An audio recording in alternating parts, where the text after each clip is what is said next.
혹시 주위에 친구나 형제나 이런 분들이 있다면 저들은 이렇게 생각하고 있을 수 있겠다라는 걸 오늘 좀 얻어가실 수 있지 않을까 생각을 합니다. 당사자들의 심정을 문장으로 좀 정리하면 이거 같아요. 0.1의 상태가 되었을 때 혼자서는 0.2가 되는 것조차 버겁다. 그러니까 사실은 누군가의 도움이 필요한 수준의 상태인데 도움을 요청하기에는 그 상상력을 잃어버렸고 나아가서 고집이 돼버린 분들도 있고 내가 혼자 할 수 있어. 네, 이 문장으로 좀 설명을 드릴 수 있을 것 같은데 여러 가지 지원 사업들이 많이 있죠. 지금 서울시에서는 은둔 고립 청년 지원 사업이 있습니다. 여러분들 고립감을 느끼고 있다면 신청해 볼 수 있을 거예요. 네. 그렇지만 여전히 경험했을 때 직접 진짜 이해도가 있는 전문가가 없다고 생각한다. 그리고 수년간 상담가 병원을 다녀도 집에 오면 결국 혼자 해야 된다. 이제 다시 신청하는 것도 버겁다. 각종 프로그램이 나한테 진짜 도움이 되는지 모르겠다. 사업 기간이 정해져 있는데 끝나면 어차피 난 재고립될 게 뻔해.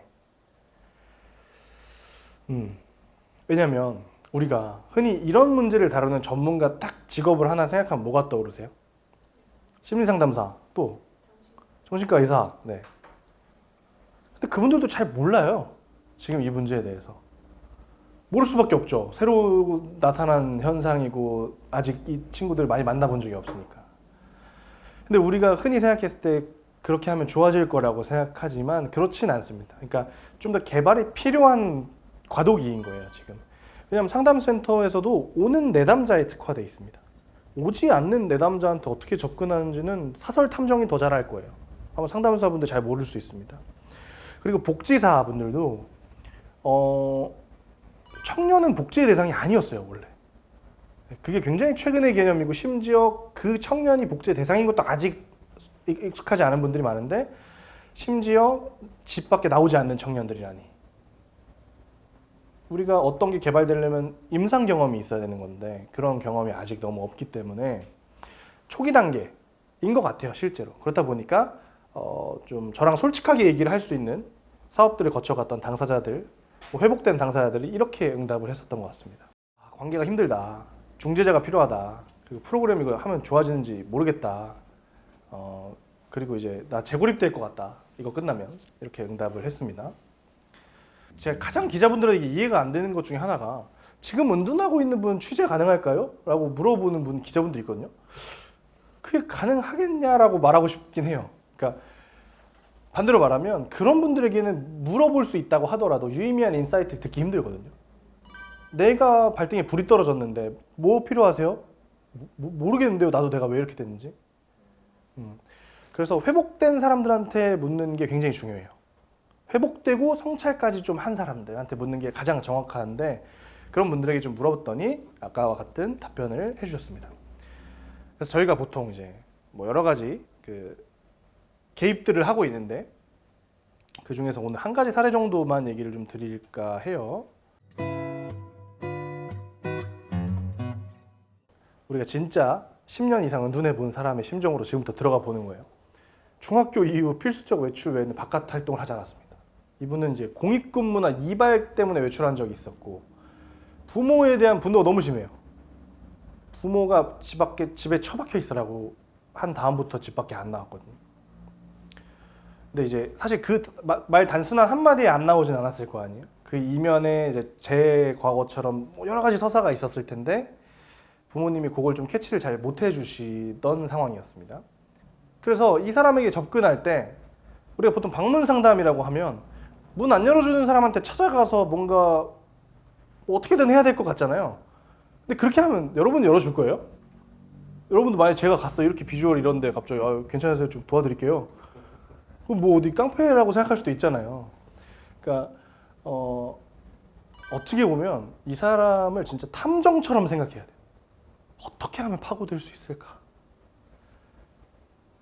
이 사람을 좀 분석하고 부모님의 코칭을 6개월 했어요. 이 사람에 대한 정보를 어느 정도 수집을 하다 보니까 보통 그 코칭의 과정도 어떻게 하냐면 부모님뿐만이 아니라 진짜 형사처럼 해요. 혹시 자녀 옛날 친했던 친구 있어요? 그분 좀 연결시켜 주십시오. 그분의 이야기 들어보고. 왜냐하면 부모님 말 중에 50% 거짓말이거든요. 자기 보호를 위한 말들이 많이 있어요. 그래서 그걸 100% 신뢰할 수는 없고 주변 탐문 수사가 좀 필요한 거죠. 그렇게 6개월 정도의 그 작업을 끝냈을 때 이 사람에게 파악한 건 이 사람은 민폐를 끼치는 걸 너무 싫어하는 사람이었어요. 그리고 지나간 세월에 대한 억울함이 너무 많아요. 남에게 절대로 부탁하거나 의지하지 않는 성격. 이게 이제 단점이었지만 그래도 어떻게든 파고들어 보기로 했습니다. 당사자는 이렇게 생각합니다. 7년 정도 유년기 소변을 가리는 문제에 대해 부모가 나를 과하게 책망했고 내쫓았다. 그때 그들의 표정을 잊을 수가 없다. 나는 그 이후 진짜 방에 처박혀 있었다. 중간에 잠깐 나왔을 때도 왜 나왔냐는 말을 들었다. 그래서 그때부터는 분노를 참을 수 없었다. 이들은 내가 죽어도 아무 상관이 없구나. 그들은 수개월간 나를 굶기고 음식을 주지 않았다.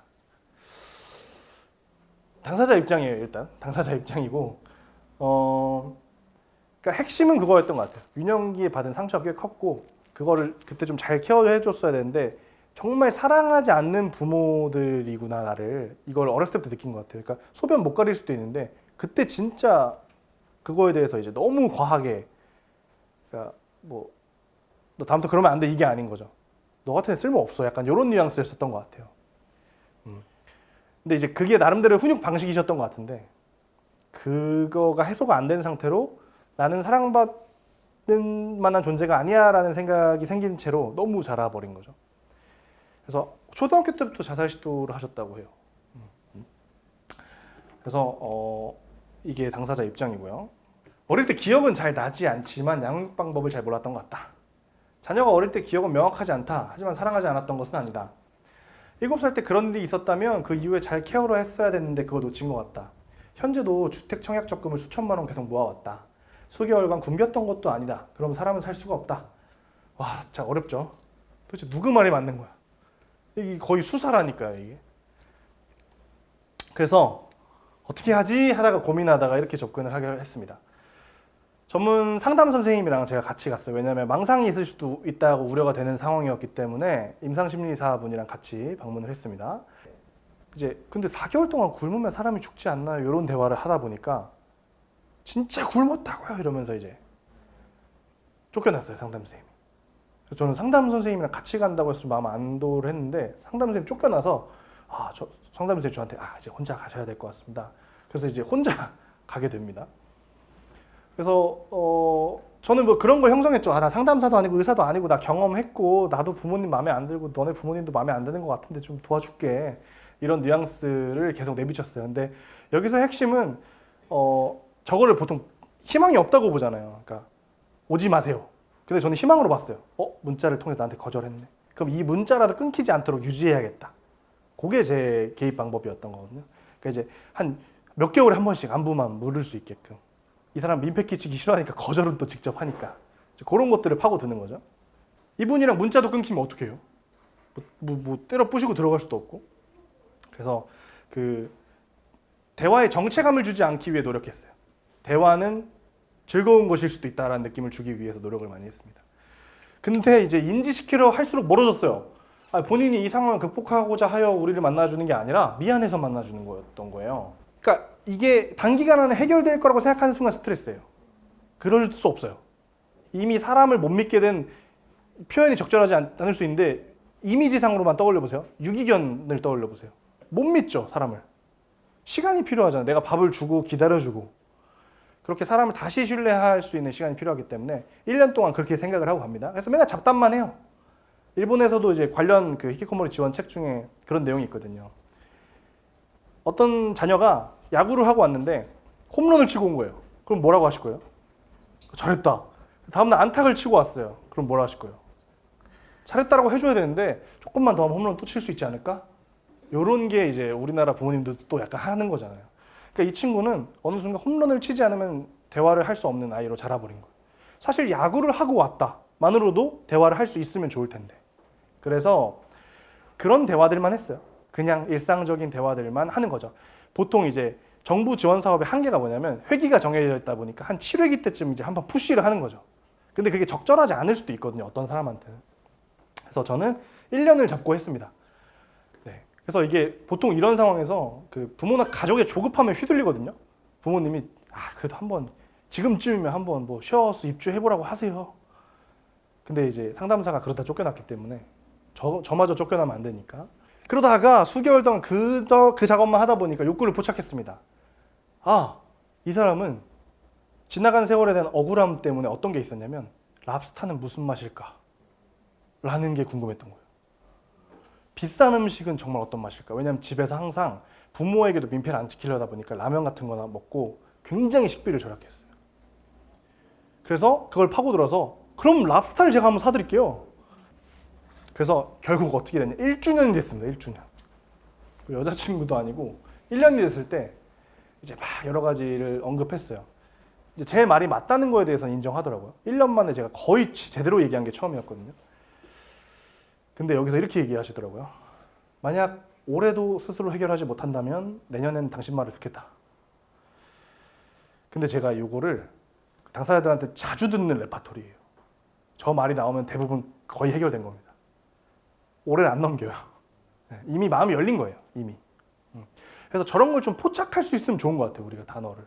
조금 더 비슷한 것 중에 어떤 게 있냐면, 자, 좀 소심한, 예민한 친구들이잖아요. 그러면 뭐 소심하진 않을 수도 있지만, 이런 게 그 사람의 최고의 표현일 수도 있어요. 너 그거 재밌어? 예를 들어서 재봉틀 일을 하시는 어머님이, 재봉 일을 하시는 어머님께 어떤 따님이 계속 물어봤대요. 언둔하는 자녀가. 엄마 그거 재밌어? 그럼 엄마는 뭐라 했냐면, 재밌긴 뭐가 재밌어? 이게 얼마나 힘들어 죽겠는데 이거 힘들어. 이러고 대화가 항상 끝났던 거예요. 나중에 알고 보니까 자녀는 그 일을 해보고 싶었던 거예요. 그러니까 우리가 좀 포착할 수 있는 눈을 열어놔야지 이런 상태에 위축되어 있는 친구들의 표현을 좀 알아차릴 수 있다라는 거거든요. 그래서 0.1에서 0.2로 넘어갈 때 그렇다고 아무것도 하지 말아라가 아니긴 합니다. 그러니까 저는 푸시해보는 건 필요하다 생각해요. 왜냐하면 너무 조심스러워 보이면 문제가 뭐냐면 아무 시도를 안 해요. 아무 시도를 안 하면 변화는 안 일어납니다. 결국 자극이 있어야 변화가 일어나는데 그 자극의 농도를 조절하는 게 필요한 거예요. 예를 들어서 뭘 했는데 막 문을 꽝 닫고 들어가요. 이거는 잘못된 거겠죠. 그럼 이제 0.1로 낮춰야 돼요. 더 낮추는 거. 최소한으로 낮추면 따뜻한 눈빛을 보내주는 것 같이 낮춰도 된다 생각해요. 저는. 그것 정도만 필요한 사람이라면 저는 그렇게 접근합니다. 저는 그렇게 마인드셋을 해요. 나 지금 따뜻한 눈빛을 한 달 동안 보내줘야지. 그게 내가 할 일인 거예요. 저희가 쉐어하우스 운영하는 이유 중에 하나도 가족과 가능하면 분리하는 게 좋아요. 왜냐면 이미 매몰돼 있고 가족 안에서 이 문제를 해결할 수 있는 힘을 잃어버렸어요. 근데 그래서 부모님들이 가장 많이 물어봐주는 것 중에 하나가 이거거든요. 그럼 자취를 시켜볼까요? 근데 저 상태에서 자취시키면 99% 망해요. 왜냐면 이미 생활 스킬과 관계 스킬이 다 없잖아요. 근데 자취하면 사실 혼자 해야 될 게 더 많잖아요. 우리가 1차적으로 이 사람을 도와줘야 된다고만 생각하면 그런 대안이 떠오르죠. 너 그럼 나가 살아보는 건 어때? 하지만 더 망해요. 그리고 도움을 요청하는 능력이 없기 때문에 거기서 더 얘기 안 합니다. 그럼 보통 쓰레기장 집이 되는 거예요. 그 중에서도 여성의 비율이 좀 더 높아요. 보통 쓰레기장 집 청소 못해서 의뢰주시는 분 중에 여자 비율이 70%래요. 그러니까 점점 얘기하기 어려워질 수 있다.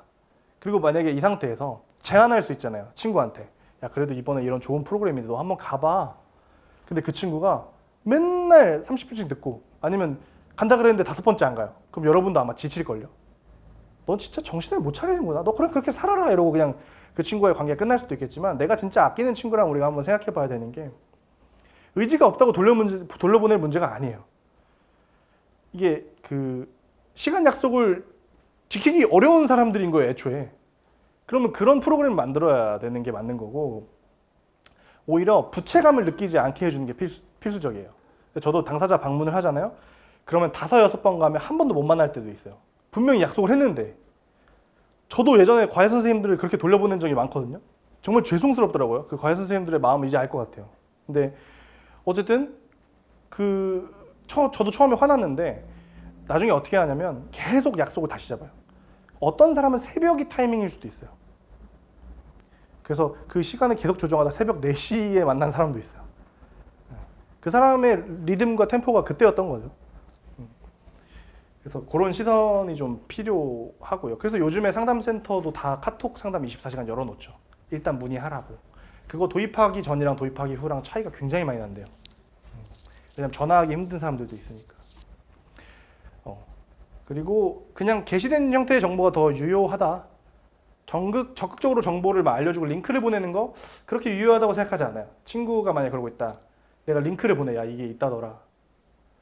근데 별 답장도 안 오는데 그거 계속 보내는 거 부모랑 똑같아요. 차라리 언제 한 번이라도 친구랑 시간을 내서 같이 보는 게 차라리 낫습니다. 당사자들한테 가끔 제가 편지도 쓰거든요. 아예 못 만나는 사람들한테. 그럼 저도 어떤 방법을 쓰냐면 대화에 이미 염증을 느끼는 사람들이잖아요. 부모랑도 이미 오랫동안 되고 그러다 보니까 단절이 되는 건데 그러다 보니까 편지에 스크랩을 해서 넣어요. 아예. 보통 링크를 보내잖아요. 안 봐요 어차피. 나를 뭐 신뢰한다고 보겠어요? 그래서 차라리 제가 인쇄해요. 인쇄해서 요런 데가 있습니다. 그럼 정성도 좀 더 느껴지고 뭔가 나라는 사람에 대해서 그래도 좀 더 괜찮게 볼 수 있잖아요. 그래서 차라리 시각적인 정보나 다른 감각을 깨워주는 차원의 노력이 나을 수도 있어요. 이미 대화 이꼬르 스트레스니까.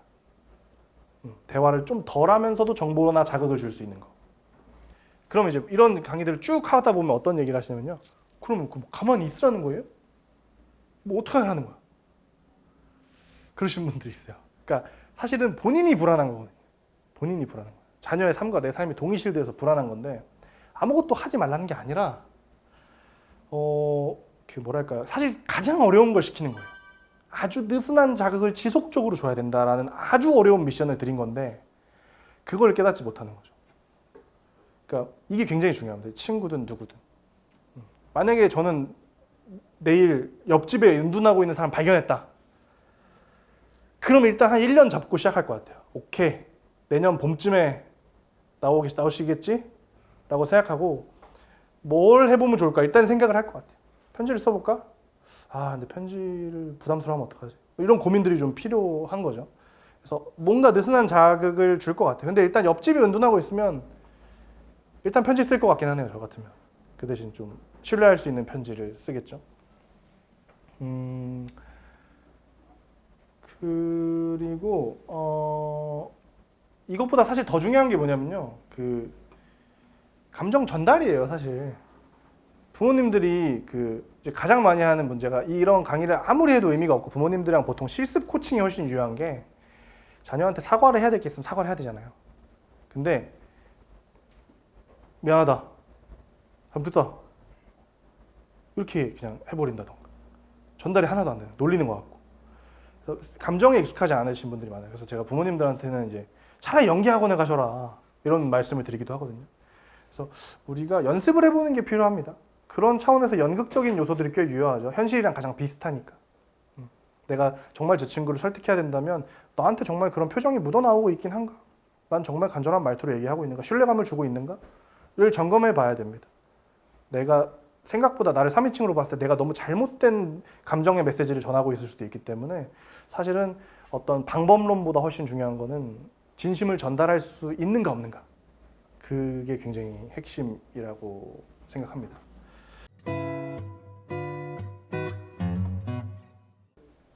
무의식적인 불안 행동이 있어요. 이게 뭐 친구들도 있을 수 있어요. 너무 도와주고 싶은 친구들이 가끔 저희 회사로 많이 문의해요. 제 친구가 이렇게 하고 있는데 어떻게 해야 될까요? 그러니까 거의 본인의 사례가 돼서 얘기해요. 진짜 힘들어 죽겠어요. 이 친구 진짜 원래 똑똑하고 잘하는 애인데 진짜 미치겠습니다. 그럼 보통 어떤 문제가 생기냐면 가정인도 그렇고 친구 사이에서도 그렇고 무의식적으로 한숨을 쉬어요. 진짜. 힘내봐. 어떻게 할 수 있어. 진짜. 이런 게 계속됩니다. 사실 그런 한숨들이 내가 쓸모없다라는 느낌을 가속화시키거든요. 얘가 나 때문에. 방 안에 있는 자녀도 부모가 한숨 쉬고 있으면 제가 언제나 나오려나? 나 때문에. 라고 생각하기 때문에 좋지 않을 수 있습니다. 그래서 그 무의식적인 행동을 한번 점검해 볼 필요가 있어요. 그리고 너무 조심했을 때 문제점, 제가 아까도 말씀드렸다시피지만 얘한테 상처를 주는 게 두려워서 아무것도 안 하는 사례가 사실 거의 대부분이에요. 거의 80% 되는 것 같아요. 그러니까 이미 과거에 많은 걸 해보고 많이 싸우고 마찰이 생기니까 이제 아예 아무것도 안 하는 거죠. 근데 차라리 사과를 제대로 하는 법을 연습하시고 뭐라도 시도하세요. 실수해도 괜찮아요. 제가 뭐 여기 나온 방법처럼 뭐 느슨하게 하세요. 뭐 때때로 안 되죠. 저도 안 됐죠. 전 제대로 사과하죠. 정말 죄송합니다. 제가 도우려다 보니 실수했습니다. 정말 미안합니다. 그게 전달이 되는 게 중요하지 아무것도 안 하는 거는 능사가 아닙니다. 또 이런 거 있죠. 뭐 강제로 문 따고 들어가는 부모님들 레전드예요. 진짜 이거 진짜 상식적으로 생각해도 하면 안 될 것 같은 행동인데 인간이 가장 느끼기 힘든 감정이 뭔지 아세요? 수치심입니다. 수치심. 저것뿐만 아니라 좀 느슨한 방법 중에 뭐가 있냐면 옛날에 친했던 친구를 데리고 오는 거예요. 집에. 그러면 여러분도 어떻겠어요? 난 이 모습 보여주고 싶지 않아서 친구들이랑 연락도 못 하고 있는데 그걸 엄마 때문에 또 내가 보여주게 된다. 참 이렇게 감수성 차이가 있다니까요. 그래서 친구들한테 나도 혹시 뭐 그런 차원에서 실수를 하고 있지는 않은가? 한번 생각해 볼 필요가 있습니다. 그래서 원래 오래 걸리는 겁니다. 예. 그리고 이제 부모님도 이런 거 있어요. 대화할 기회가 없다 보니까 화장실 갈 때 이제 붙잡고 얘기하죠. 부모님 입장에서 참은 거예요. 참은 건데 화장실 갈 때 붙잡고 너 오늘은 얘기해. 안 돼. 너 오늘이라도 얘기해. 얘기 될까요? 안 돼요. 그래서 보통 이럴 때 추천드리는 게 땅 따먹기예요. 땅 따먹기. 평소에 아까 야구 얘기로 들었잖아요. 야구 얘기만 하세요. 뭐 홈런 얘기 하지 마시고.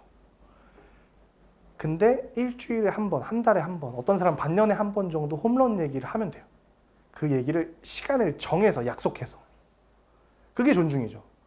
금쪽 같은 내 새끼에서도 제가 은둔이 형이 저희 자녀 둔 아버님 중에 좀 좋다고 생각했던 게 자녀가 방에서 게임만 하고 있어요. 그럼 보통 아버님들은 뭐라고 하냐면 저거 방구석에서 게임만 하는데 쟤한테 뭐 약속할 게 뭐가 있어? 너 나와 당장 얘기해.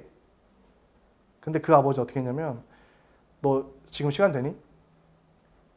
게임 혹시 바쁘면 너 뭐 오늘 안 해도 되고 뭐 내일은 어때? 이게 사실 존중이죠. 네.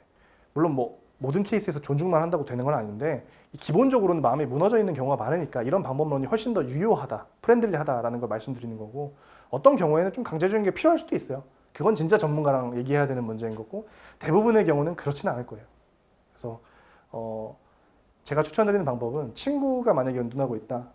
그러면 저는 평상시엔 잡담을 하려고 노력할 것 같아요. 네 상황이 문제가 아니다 라는 느낌으로. 그치만 한 달에 한 번 정도라도 5분이라도 그 친구랑 진지한 얘기를 할 수 있으려면 어떻게 해야 될까 고민할 것 같아요. 그걸 약속할 것 같아요. 그리고 그 약속을 어겨도 말하자면 노쇼를 해도 그걸 이해하고 더 좋은 시간, 더 적절한 시간 타이밍에 대해서 고민해 볼 것 같아요. 그래서 뭐 들으면 들을수록 어려운 얘기고 사실 굉장히 그 실습이 많이 필요한 얘기지만 기본적으로 마음이 무너진 사람들에게 상상력을 만들어주는 일인 거예요. 한 문장으로 정리하면. 도움을 요청해도 괜찮고 도움 받을 때가 있다. 근데 그걸 말로만 했거나 말에 대한 정체감을 느끼는 사람들에게 다른 감각을 사용해서 이야기하거나 약속도 없이 언제든 갑자기 나한테 피해를 줄 수 있는 내용이 등장하는 게 아니라 합의된 시간에서 대화가 좀 내가 선택한 대화를 할 수 있게 하는 연습 그런 것들이 지금 은둔하고 있는 분들에게 굉장히 유효할 수 있다고 생각합니다. 그래서 혹시나 주변에 은둔하고 있는 분이 있다면 너무 망설이지 말고 뭐라도 한번 시도해 보시는 걸 추천드립니다. 요즘에 방문 상담도 아까 원래 어느 시점에서 은둔 고수분들 같이 간다 했잖아요. 요즘에 제가 생각이 바뀐 게 뭐냐면요. 그 정도 시점에서는 그냥 다른 사람 누구든 데리고 가도 되지 않을까? 그 생각을 해요. 예를 들어서 아까 그 13년 은둔한 분은 노래방을 좋아하는 거예요. 노래방을 10년 만에 저랑 처음 갔는데 노래를 미친 듯이 부르는 거예요. 그래서 집 갈 때 휘바람을 부시는 거예요. 본인은 그걸 못 느끼는 거예요. 그러니까 마음이 굉장히 내가 지금 풀린 거예요. 막 휘바람이 나오시는 거예요. 근데 다음에 또 노래방 가자 하니까 막 또 안 간대요. 근데 노래방을 진짜 좋아하는 다른 멤버를 데리고 갔거든요. 둘이 미친 듯이 잘 맞아서 그걸 하는 거예요. 예를 들어서 은둔하는데 프리미어 리그는 보는 사람, 그럼 축구 좋아하는 사람 같이 가면 돼요. 그러니까 꼭 어떤 전문가가 도울 수 있는 영역은 아닌 것 같아요. 초반에는 분명히 섬세하고 경험이 많은 누군가 접근하는 게 유효하겠지만 그 다음 단계에서 결국 연결을 해줘야 되는 단계에서는 꼭 전문가가 가지 않아도 된다고 생각해요. 그 친구랑 비슷한 이야기를 할 수 있는 공감대가 있는 사람이라면 누구든 괜찮다. 저는 그렇게 사람을 많이 소개시켜주고 공동체를 이룰 수 있게 하는 게 결국에 해법이 아닐까? 그래서 쉐어하우스 하고 있는 거고 나아가서 저도 마을을 만들고 싶은 것 같습니다. 일단 뭐 여기서 오늘 또 맞춰보도록 하겠습니다. 감사합니다. 예.